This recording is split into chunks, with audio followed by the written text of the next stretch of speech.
I am Benjamin Pogosyan from CIVILNET, and this is The Crossroad, a TV program where we break down the policy issues of the day, bringing in Armenian and international experts, people who have been working on these issues for years.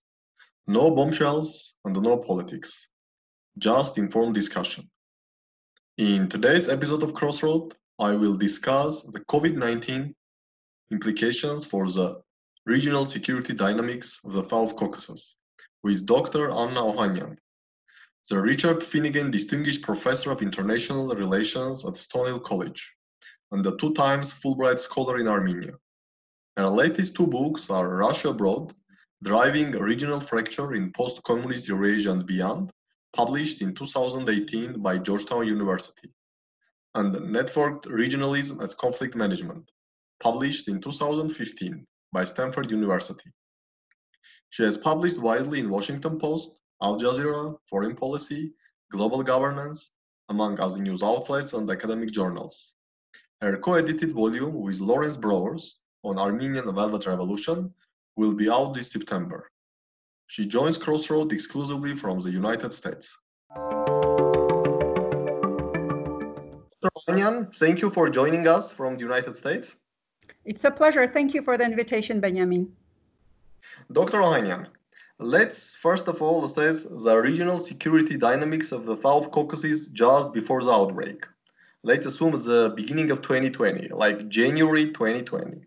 Many experts argue that after the election of President Trump, the US decreased its involvement in the South Caucasus. There is also a narrative that European Union, due to domestic problems, Brexit, debts, and also rise of so-called right-wing populism, also has neither willing nor resources to put South Caucasus as the top of its foreign policy agenda.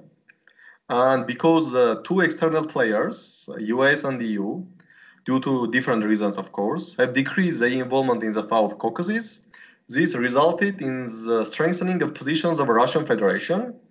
And just before the outbreak, Russia was #1 geopolitical player in the South Caucasus. Do you agree with such assessments, and what are your thoughts? That's a great question, Benjamin. I simply would add, my answer would be that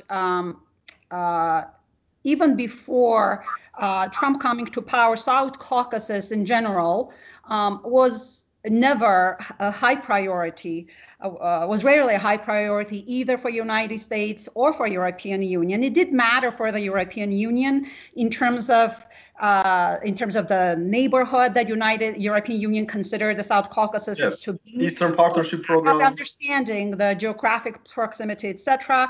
But overall, though, I mean, prior to this, I think the Western Euro-Atlantic influence mattered in terms of kind of trying to promote democracy and liberal values, more specifically in the context of Georgia and Ukraine. But the implications for South Caucasus regional security arrangement has been quite divisive. I think that kind of approach to regional security did not, I would argue, has had its costs and consequences because for the region, because it pulled in South Caucasus into this very destructive dynamics between the Euro-Atlantic regional groupings and Russia. In my work, I have referred to this as a regional fracture. Others have later on described this as a lens in between, Mitchell Orenstein, for example, of University of Pennsylvania. So that has been the dynamic. And I think in regards to spheres of influence, we should also highlight that that concept very often obscures more than it reveals because it ignores as to how foreign policy orientations of great powers are usually rooted on their domestic weaknesses, vulnerabilities, as well as strengths. So in specifically to South Caucasus, Russia's ambitions have been also driven very much by fears, domestic fears, their reliance on oil and whether that as a model will sustain itself for Russia. But in terms of the implications for South Caucasus, we should also recognize that South Caucasus, the three countries have exercised significant self-restraint. Again, their domestic developments also mattered. Armenia's Velvet Revolution was a game changer for regional security because it strengthened South Caucasus' democratic pole and increased the cost of authoritarian approaches to conflict resolution, which Azerbaijan has been constantly, regularly practicing and relying on it, kind of keeping the war on the agenda. So I would argue more so than the what's happening in Washington or Brussels or Moscow. For regional security in South Caucasus, it matters more as to what is the domestic political system in these countries, and the balance, stronger balance of democracies, I think, played to pacify, stabilize South Caucasus much more than what the external powers would have done. Let's speak about foreign policy challenges facing Armenia today. After the Velvet Revolution in April-May 2018, Armenia was perceived by many as a new beacon of democracy in the South Caucasus, and Armenia was thinking also to rebranding itself as a new democratic state in the post-Soviet space. Can we hope, or can we assess that the West will support Armenia as much as the West, and in particular the United States, supported Georgia immediately after the Rose Revolution in the period of 2004-2006, or how West supports Ukraine after Euromaidan revolution of 2014? Is this the case, or can we hope that this will be the case? And from another point of view, we may assume that Russia is not very happy to see revolutionary authorities in the Eurasian Economic Union and Collective Security Treaty Organization member state. And can Armenia find itself in the situation when it will get less support from West, but simultaneously it will get some much pressure from Russia, and it will find itself in damaged Armenia-Russia relations? Your thoughts, please. Sure. I think what we mean by Western support, we should probably differentiate between political support and economic support and financial one.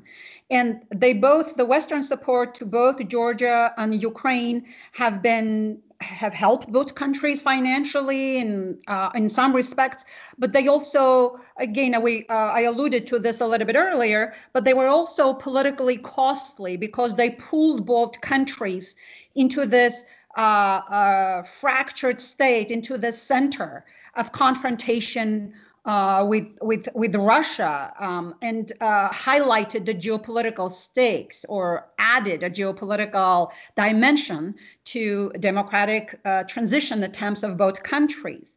And a Ukraine case in particular, for example, Trump impeachment over the last fall, yes, which is eternity ago, watching that, what it did to Ukraine's reputation was very hard. I mean, there are costs to Western support, political support, because after all, we're learning, I think, since the collapse of the Soviet Union, the consequences of top-down democratic assistance promotion, while helpful in some respects in nurturing civil society, but we're also learning that it can be a liability.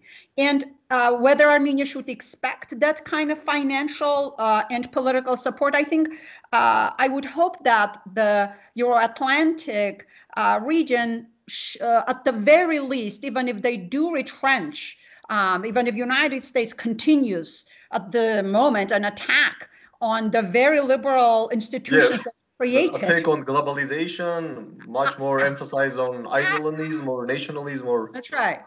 Unless, at the very least, I'm hoping that at the very least that the West could do is to protect, or at least rhetorically with discourse, the values of human rights and the importance of rules-based world order, which can constrain Russia and China, as well as Turkey's growing authoritarianism. So that's political, but also in terms of the it also creates sort of this expectations that any democratic development that is happening in a country is tainted because it is coming from the West. So that period of Western-supported democratic transitions, so-called color revolutions. Color revolutions, and Armenia is anything but.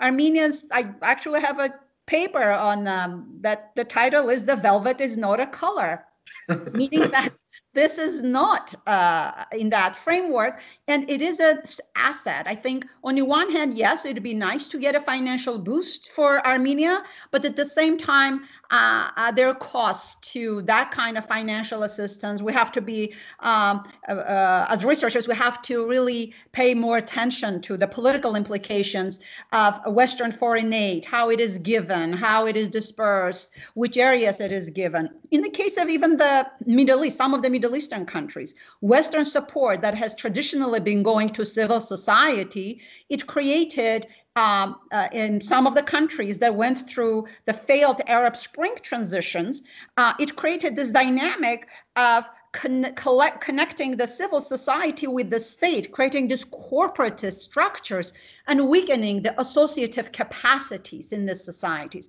So I guess what I'm trying to say, I don't expect growing financial support coming from the West. I think the levels, it'd be useful perhaps for you to talk to some of the leaderships of some of the organizations that are in the United States that are working for Armenia's statehood, but led by the diaspora communities. But at the same time, I think I don't expect growing, the levels perhaps will stay the same. I'm hoping, and there already has been greater commitment to provide, whether through IMF or through other institutions, to provide financial assistance. So, but I guess what I'm saying that it's not, that forces Armenia, leads Armenia to continue, improve its taxation, improve its revenue, raising revenue domestically. In regards to the foreign direct investment, that's an economic calculation. And no corporation is driven by purely human rights or political or liberal. That's right. Armenia, before Velvet or after, the same for Georgia. Any investor, and I'm not representing, I don't have business credentials, but the cost of doing business in Armenia, in Georgia, in Azerbaijan are still high. I mean, Azerbaijan is already dependent on oil, so the productive capacity there is already limited. For Armenia and Georgia, one of the reasons, in my view, that we do not see an immediate uptick in foreign direct investment is, number one, it takes time to build trust in the West as to whether this democratic transition is going to stick. Number two, the unresolved conflicts do increase the risk for investment. And number three, the countries do need to build, I keep going back to the regional fabric, on individual, they're very small. Armenia is very small. Georgia is very small. Yes, like a size of market, definitely. Exactly. They need much, especially if we're talking about, I don't know, factories, whether we're thinking about thinking of South Caucasus as a market, as a consumer market, or place where some of the supply chains can be rewired. So these conversations need to be happening as to how can diplomacy be deepened. So it's not only increased investment is not only a function of what happens in Armenia. There's a huge regional calculation that needs to be going. But I think I forgot the second part of your question. Yes, the second part of what Russia thinks about Armenia as a democratic state, as a member of Collective Security Treaty Organization, as a member of Eurasian Economic Union, and will Russia tolerate, let's put it this way, the democratic state within its acclaimed or recognized sphere of influence? So I think I would argue that and I like the Pashinyan, the way Pashinyan government has been dealing with its position as a democratic member in an authoritarian club, a largely an authoritarian club. I think one of the first messages that started coming out of Pashinyan administration was that we want to deepen the partnership. So follow messaging is that Armenia has leverage over Russia and the regional organization that Russia created, and a regional organization that Putin, the Kremlin, is trying to sell to the world as that this is the real deal. This is a legitimate regional bloc. So Armenia's messaging is, by being a democratic state in this regional grouping, I give a credibility. We raise credentials of these blocks. Let's put this way. Of this bloc. Number two, we also demonstrate that perhaps also helps with Russia's sort of quote unquote soft power, at least to helps Russia to project to the world that I'm not as bad, I'm not as authoritarian.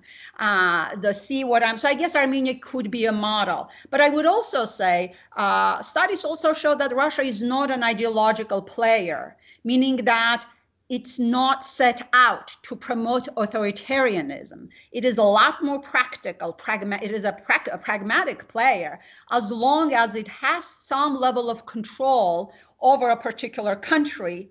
Russia will remain satisfied, Kremlin will remain satisfied. Meaning that also important is whether the extent to which Armenia should brand itself as the democratic beacon. So far, Armenia has tried to stay under the radar, and I think that should be the strategy. Just by being a successful democratic state, continuing to build its state capacities, I agree with you. Armenia is threatening. I don't want to minimize the risks that come from Russia. But at the same time, I do think that in this new world order, or this order,